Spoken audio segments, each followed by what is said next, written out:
We have got a great guest here in the Golf Kingdom. It is the one and only Michael Breed. Yes, host of the Golf Fix. You've watched him a ton on TV. He's got a great XM radio show he does, and we're honored to have him here. Michael, thanks for joining us in the Golf Kingdom. Are you kidding me, Rob? Listen, I have watched you for a long time. I've enjoyed a friendship with you for a long time. When you ask, I'm saying yes. I don't care what it is. I'm doing it. Awesome. Well, I'm looking forward to it. So if we're going to do this, I want to hear you say it. Give me your best. Let's do this. Let's do this. I love it. Here we go. So most people don't know you've got a huge baseball background, and we're going to kind of chat in and out about that. Talk to me about your favorite baseball memory when you go back. I don't care if you were in Little League, but baseball memory and golf memory. Go.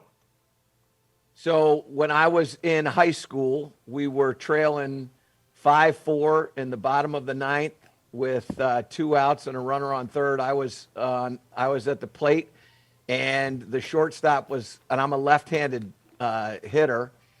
At the time, I switch hit, but I was left-hander. We had a right-handed pitcher that was throwing, and the shortstop was shading me over to the second base side, and I knew that if I just got the ball on the ground, because it was late, it's situational, right? So I got a guy on third. I've got we're in the ninth inning, so the third baseman is guarding the line. The shortstop is guarding second, because he thinks for some reason I'm going to pull it over there anyway. So I just think to myself, all I got to do is just get this thing on the ground and get that shortstop going to his right, and I'm going to get to first because I could run back then. Not so much now. But anyway, so I did it, and I ended up tying the game with that hit, and then stole second and third, and then scored the winning run. That's probably one of my favorite memories. That's an awesome one. Second and third. So we had some wheels back then.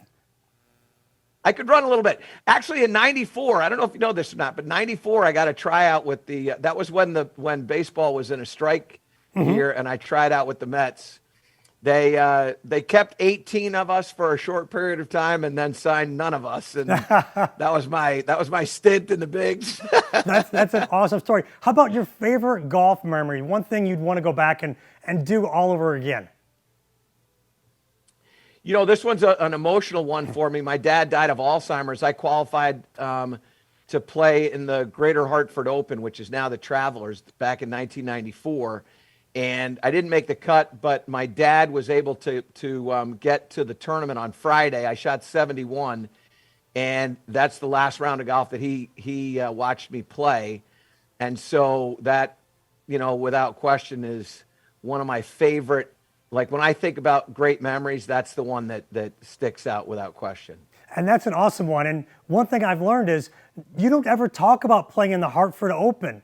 And I've known that you played on the PGA Tour in the Hartford Open. What else do you remember from that week? Because playing in a tour event is so cool, to be inside the ropes, kind of where nobody else can go. What other great memories do you have from that week? Well, I'll tell you one that I know you're going to get a kick out of. So, I worked at Augusta National, and for an extended period of time in the sort of late 80s and early 90s. And there was a guy who played the tour who was from up here in the New York area named Bill Britton.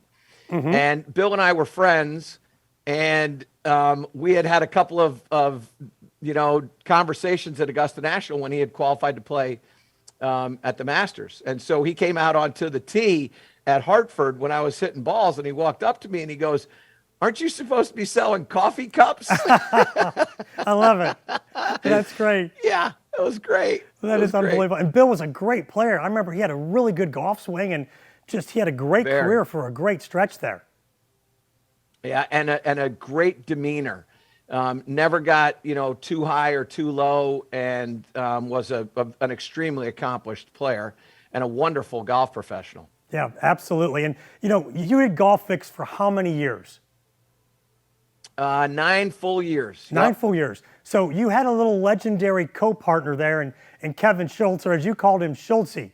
Let me ask you a question. In 9 years of doing the Golf Fix, what's one of your favorite things that you and Schultzy did for all the golfers out there?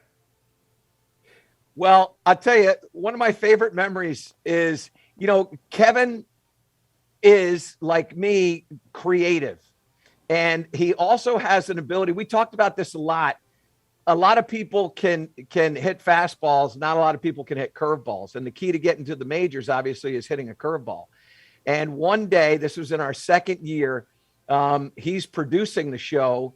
There's a guy named Eric Rutledge who is directing the show. And in the middle of a live show, we lost electricity. All the electricity in that studio, which you and I have been in together, went out.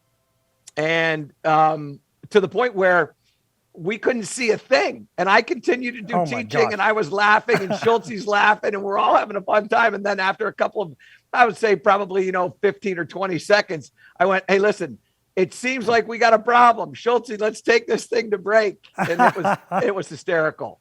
That's great. Live TV, I've done a lot of it too. Yeah. And it's a fly-by-wire, hang-on thing, and I think about the first time I was on Golf Channel, I was on with you, and you and I are standing there getting ready to go live, and you grab your IFB and you go, hang on a second.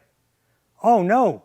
And you turn to me and you go, we just lost a minute and a half off your 6-minute segment. And we were getting ready to go live in like 30 seconds. I was like, okay, well, here we go. Let's have fun. And we did. It's a great memory hit the curve. Yeah, exactly. Being a Golf Kingdom. Now, last question. Here we go. And we're coming back around to baseball because you and I coach a bunch of athletes, and I get baseball players that love golf too.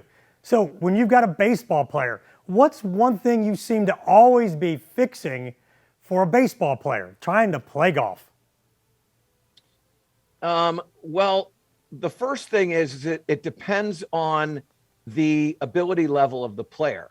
So for instance, and I know you'll know these guys, but I had a chance last week to go up to Boston and got to a game and saw Jackie Bradley Jr. I saw Shane McClanahan and a couple of the Rays players. And the ability level is an important part of this because the very elite player, the Major League Baseball player, they don't apologize for how baseball can work in their golf swing. Tell everybody, where else can they find the Michael Breed? So I appreciate that question, Rob. So I work for CBS Sports. I do a show for CBS on CBS Sports Network. That's every Monday at 7 p.m. Eastern. Then I do another, it's not really a show. It's a 15-minute segment that I do for CBS HQ. That's every Tuesday that I do for them. That'll be up on CBS HQ. So if you go to CBS HQ, you'll find it over there. And then I do also another thing for CBS itself, leading into coverage of the PGA Tour. So I do those three things with CBS. And then, of course, if you go over to michaelbreed.com or you go over to any of my social media platforms on Twitter, YouTube, Facebook, just type in Michael Breed, you'll find me. We do a show every Friday morning or Friday afternoon, depending upon the events that are taking place of a given week. If you just go to YouTube and then type in my name, you'll see our live show that we do on Fridays. Typically it's, at 11 o'clock in the morning or at noon Eastern, and it's called A New Breed of Golf Live. So those are the different areas that if people are interested in finding me, you can. Man, that's like that day at East Lake where they were listing all of Tiger's major championships, and Mickelson went, whoa, yeah, enough. You are a busy guy, and you know what I love about Michael Breed is Michael Breed loves golf. Thanks so much for being with us here in the Golf Kingdom, my friend. Well, Rob, let me just say one thing, and I told you this, and I'll never forget it.